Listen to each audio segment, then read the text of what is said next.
স্বাধীনতার সংগ্রামে অংশ নিয়েছিল দেশের মানুষ। তার মধ্যে তো ছিলেন মুসলমানরাও, ছিলেন তো আশফাকুল্লাহ, ছিলেন তো আবুল কালাম আজাদ, ছিলেন তো খান আব্দুল গাফর খানের মতো নেতারা।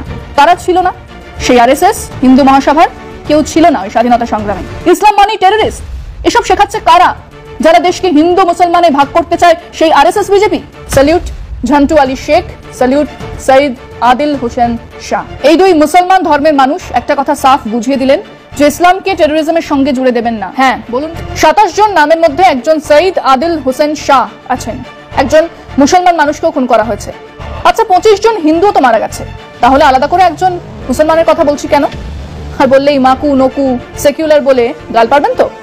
বলছি কারণ তিনি মানে ওই আদিল অনায়াসে অভ্যস্ত গলায় কলমা পড়েই তো বেরিয়ে যেতে পারতেন, ওই অসমের দেবাশিস ভট্টাচার্যের মতো। বিপদে পড়ে তিনি বুঝেছিলেন কলমা পড়তেই তাকে বাঁচতে হবে, পড়েছিলেন, বেশ করেছিলেন। তো আদিলের মাথায় কার দিব্যি ছিল যে সে কলমা না পড়ে একজন উগ্রপন্থীকে খালি হাতেই আটকাতে গিয়েছিল? এবং হ্যাঁ, জানা যাচ্ছে অন্যদের চেয়ে তার গায়ে গুলির চিহ্ন বেশি। হ্যাঁ, তিনি একজন মুসলমান টেররিস্ট নয়, একজন পাক টেররিস্ট, একজন উগ্রপন্থীর মুখোমুখি হয়েছিলেন কাশ্মীরিয়ত বাঁচানোর জন্য। সেই জন্য তিনি একটা স্যালিউট, একটা এক্সট্রা স্যালিউট ডিজার্ভ করেন। যখন কোনো এক বরাহনন্দন প্রতিদিন আমাদের এই বাংলাতে বসে সেকুলারিজম, ধর্ম নিরপেক্ষতার বিরুদ্ধে কথা বলছে, সেকুলারদের এই দেশ থেকে বেরিয়ে যাবার কথা বলছে, সেই তিনিও মাথায় AK-47 ঠেকালে, জানলে এবং পারলে প্যান্ট ভিজে গেলেও কলমা পড়তেন। আদিল পড়েননি। তিনি AK-47 কাটতে গিয়েছিলেন, তিনি কাশ্মীরিয়তের কথা মনে রেখেই টুরিস্টদের বাঁচাতে গিয়েছিলেন। সেই আদিলের হত্যাকারীদের খোঁজে গিয়েই এই বাংলার ছেলে, এক জওয়ান ঝন্টু আলী শেখ মারা গেছেন, শহীদ হয়েছেন। হ্যাঁ, তাকেও এক্সট্রা স্যালিউট তো দিতেই হয়।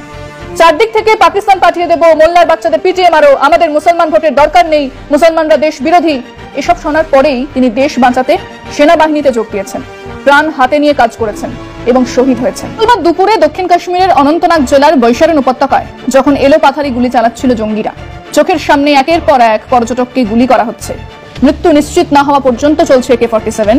বৈশারণ ভ্যালিতে চলছে নির্মম হত্যালীলা।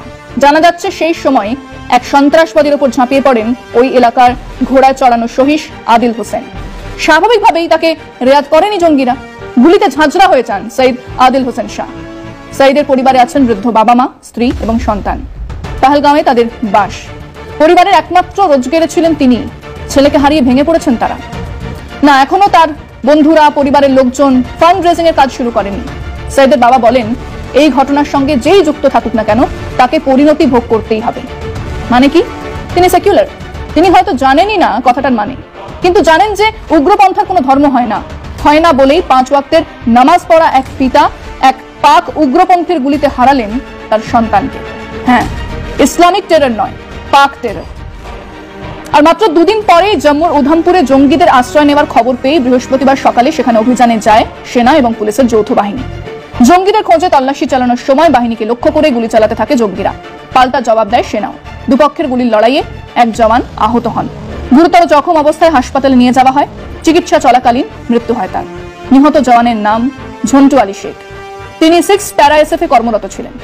তিনি আমাদের নদিয়ার সন্তান, তিনিও শহীদ হয়েছেন। হ্যাঁ, আজ নয়, সেই কবে থেকে স্বাধীনতার সংগ্রামে অংশ নিয়েছিল দেশের মানুষ।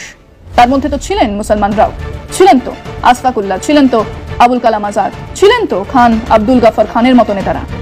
কারা ছিল না? এই জোকার সাংবাদিক অ্যাঙ্কার যাদের হয়ে দালালি করছে সেই আরএসএস, হিন্দু মহাসভার কেউ ছিল না ওই স্বাধীনতা সংগ্রামে। তারা বিশ্বাসঘাতকতা করেছিল, তারা মুচলেকা দিয়েছিল। আজ সেকুলারদের দেশ থেকে তাড়ানোর কথা বলছে।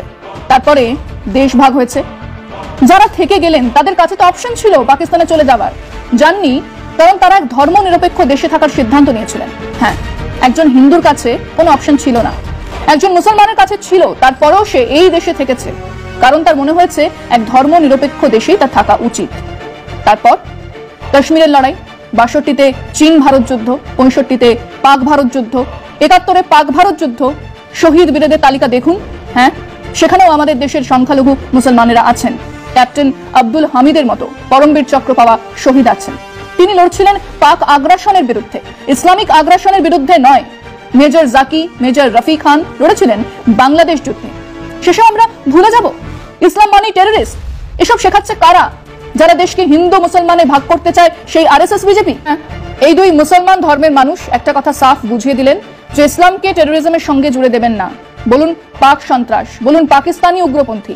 যখন আমেরিকা বোমা ফেলে ইরাক ধ্বংস করে, তখন আমরা বলি আমেরিকান সাম্রাজ্যবাদী হামলা, বলি আমেরিকান টেরোরিজম, বলি না খ্রিস্টান টেরোরিজম।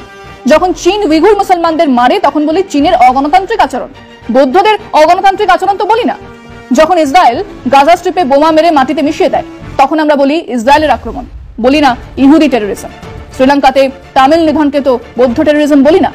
তাহলে পাকিস্তানের পাঠানো টেরোরিস্টদের পাকিস্তানি টেরোরিস্ট না বলে ইসলামিক টেরোরিস্ট কেন বলবো?